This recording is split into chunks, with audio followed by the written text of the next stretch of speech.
नीतीश कुमार ने राज्यसभा चुनाव के लिए नामांकन दाखिल कर दिया है, जिसके बाद बिहार की राजनीति में हलचल तेज हो गई है। नामांकन के बाद वे मुख्यमंत्री आवास पहुंचे और अमित शाह सहित बीजेपी और जदयू के वरिष्ठ नेताओं के साथ बैठक की। वहीं करीब 20 साल बाद नीतीश कुमार के फिर से केंद्र की राजनीति में जाने की चर्चा है। उनके राज्यसभा जाने से बिहार में नेतृत्व परिवर्तन की संभावना भी बढ़ गई है और पहली बार भाजपा का मुख्यमंत्री बनने की अटकलें तेज है। सीएम पद की दौड़ में नित्यानंद राय समेत कई नाम सामने आ रहे हैं। वही चर्चा है कि नीतीश कुमार के बेटे निशांत कुमार की भी राजनीति में एंट्री हो सकती है।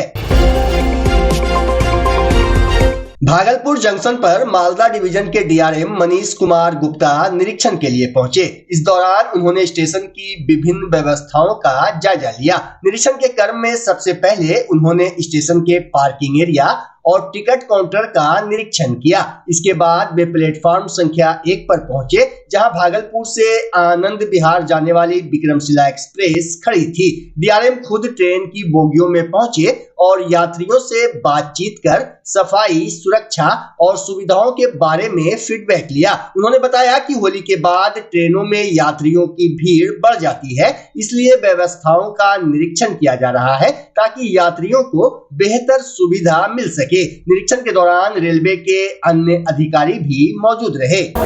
मेन तो आज हम लोगों ने जो होली के बाद जो हम लोग रश एक्सपेक्ट कर रहे हैं और जो क्राउड है रिटर्निंग, उसको ध्यान में रखते हुए आज चीज़ों का निरीक्षण किया जा रहा है। देखा जा रहा है कि कहीं कोई चीज़ की ज़रूरत तो नहीं है। रिटर्निंग में जो हम लोगों ने कुछ स्पेशल ट्रेन चलाई हैं, उनकी व्यवस्था देख रहे हैं। जो वेट लिस्ट, कितने पैसेंजर्स हैं, कितनी संख्या एक्सपेक्ट हो सकती है रिटर्निंग के वक्त, उनको देखा जा रहा है। और आज राइड्स की टीम्स भी आई हुई है, तो उसको भी हम लोगों ने जो परमानेंट होल्डिंग एरिया हम लोगों को यहाँ पे बनाना है, वो हम लोग ने आज उसकी समीक्षा की है।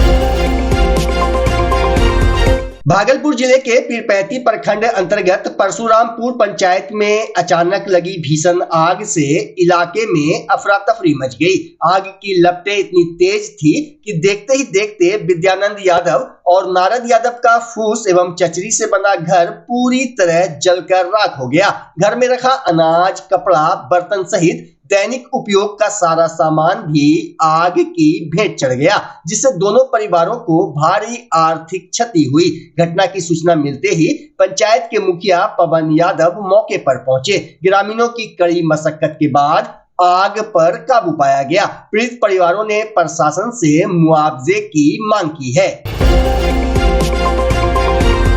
भागलपुर के हबीबपुर नगर पंचायत के वार्ड संख्या 4 में विकास कार्यों की अनदेखी को लेकर ग्रामीणों का आक्रोश फूट पड़ा। स्थानीय लोगों ने जनप्रतिनिधियों पर सौतेला व्यवहार करने का आरोप लगाते हुए जमकर विरोध जताया। ग्रामीणों के साथ साथ महिलाएं भी घरों से निकलकर मीडिया के सामने अपनी समस्याएं रखती नजर आईं। स्थानीय निवासी मोहम्मद तेजू ने बताया कि नाला और सड़क की समस्या को लेकर कई बार शिकायत की गई, लेकिन अब तक कोई ठोस कार्रवाई नहीं हुई। मोहम्मद तालिब ने कहा कि मुख्य पार्षद वर्षों से सिर्फ आश्वासन दे रहे हैं। वहीं जैनुल और अन्य ग्रामीणों ने भी गंभीर आरोप लगाए। लोगों का कहना है कि अधूरा नाला और जल जमाव के कारण बीमारी का खतरा बढ़ रहा है। ग्रामीणों ने प्रशासन से जल्द कार्रवाई की मांग की है। कि मामला ये है कि अभी कुछ दिन पहले नाली बना हुआ, नया नाली बन रहा है, तो वहाँ कब्रिस्तान के थोड़ा सा आगे वहाँ पर से नाली बना है। उधर से आपका आगे मनीष के दुकान तक गया है, ठीक है।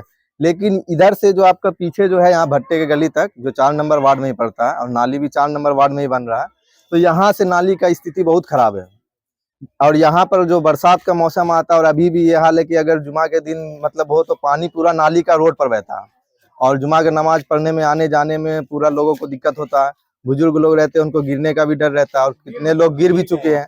तो इसलिए हमारा ऑफिस के जो मतलब पदाधिकारी है उनसे, और हमारे जो मुख्य पार्षद मोहम्मद शहाबुद्दीन उर्फ मीनू साहब है, उनसे भी रिक्वेस्ट है, अनुरोध है कि आप थोड़ा इस पर ध्यान दीजिए। यहाँ का नाली जर्जर हो चुका है, रोड जर्जर हो चुका है, यहाँ के लोगों को बहुत समस्या है।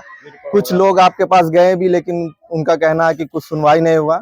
इसलिए आपसे अनुरोध है कि थोड़ा इस पर ध्यान दीजिए। आपका बहुत बहुत शुक्रिया होगा। अगर हमारी मांग पूरी नहीं होगी तो फिर आगे हम डीएम साहब तक जाएंगे, क्योंकि पहले तो हमारे जो मुख्य पार्षद है और जो ऑफिस के पदाधिकारी है, पहले उनसे ही बात होगी।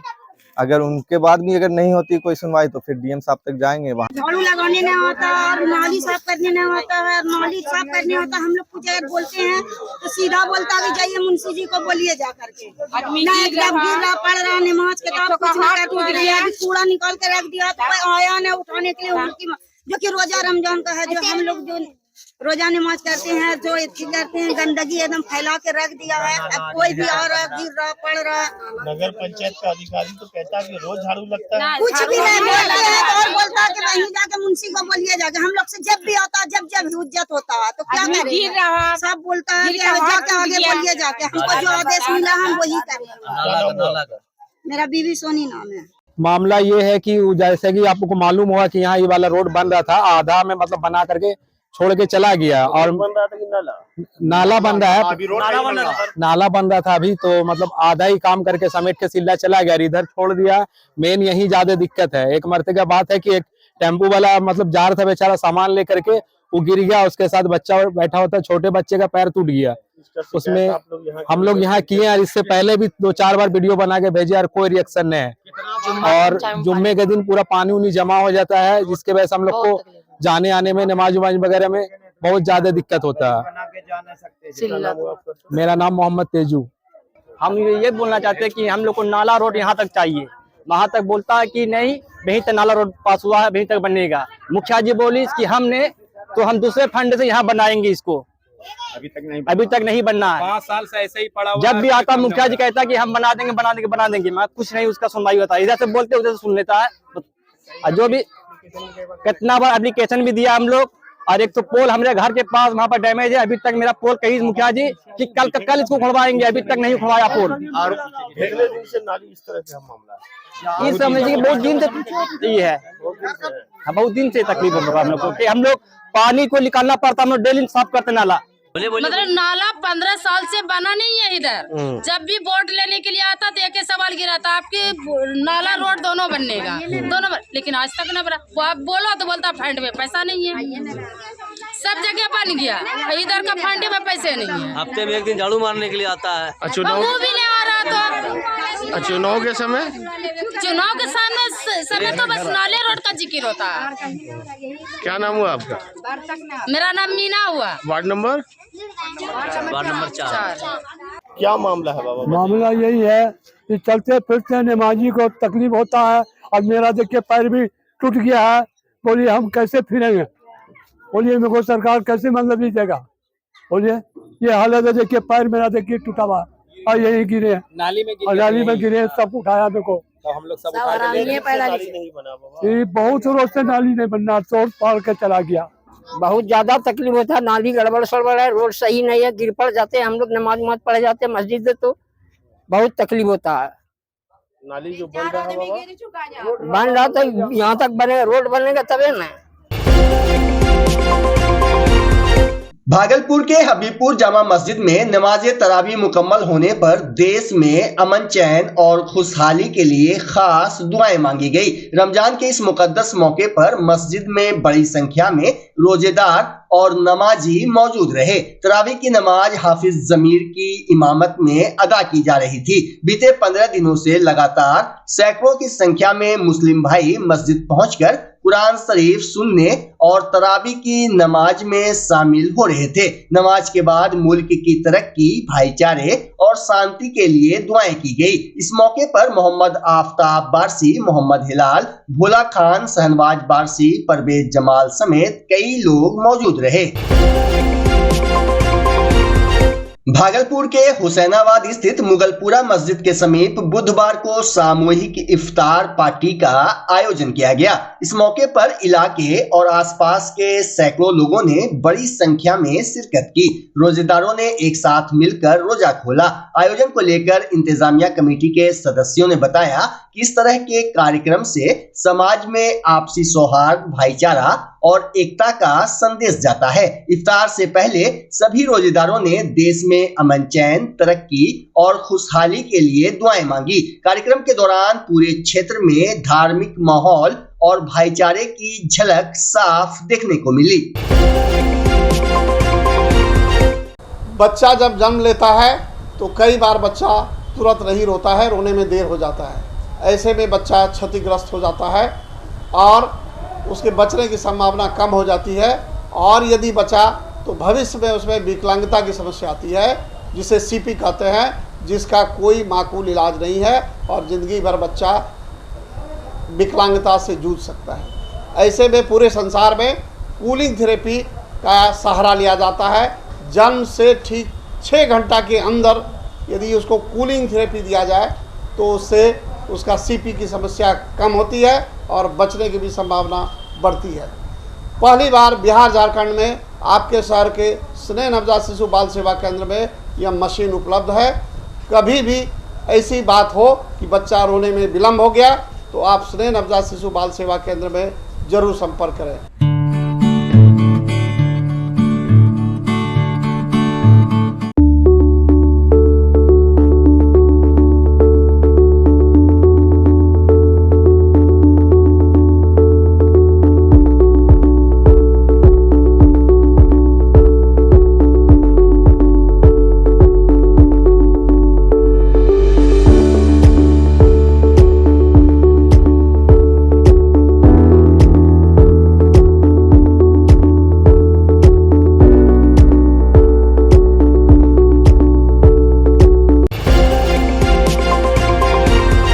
वैशाली में होली के दिन एक अधेड़ की गोली मारकर हत्या कर दी गई, जिससे इलाके में सनसनी फैल गई। घटना बिदुपुर थाना क्षेत्र के दाऊदनगर गांव स्थित लिखबत बजरंगबली चौक के पास बुधवार दोपहर करीब 1:30 बजे हुई। मृतक की पहचान चंदेश्वर दास के पुत्र रंजीत दास के रूप में हुई है, जो पेशे से वाहन चालक थे। बताया जा रहा है कि रंजीत दास अपने पड़ोसी के साथ बैठकर खाना खा रहे थे, तभी किसी मामूली विवाद में आरोपी ने तमंचा निकालकर उनकी छाती में गोली मार दी। घायल अवस्था में उन्हें पीएचसी ले जाया गया, जहां डॉक्टरों ने मृत घोषित कर दिया। घटना के बाद आरोपी फरार है और पुलिस उसकी गिरफ्तारी के लिए छापेमारी कर रही है। आज बिदुपुर थाना अंतर्गत लगभग करीब 2 बजे सूचना प्राप्त हुई कि दाऊदनगर गांव में एक व्यक्ति है रंजीत दास, उनकी जो है गोली मारकर हत्या कर दी गई है। हत्या का जो आरोप है उसके ग्रुप पे जो है राजेश सिंह पे लगा है, जो कि उसी गांव के व्यक्ति हैं। उन्हीं के साथ जो है वो उस समय जो है खाना खा रहे थे एक साथ, और बाकी 2-3 और भी लोग थे। उसी में जो है उनके द्वारा उनके ऊपर फायरिंग की गई और उसके बाद जो उनको हॉस्पिटल ले जाकर गाँव की जो है उनको मृत घोषित कर दिया गया।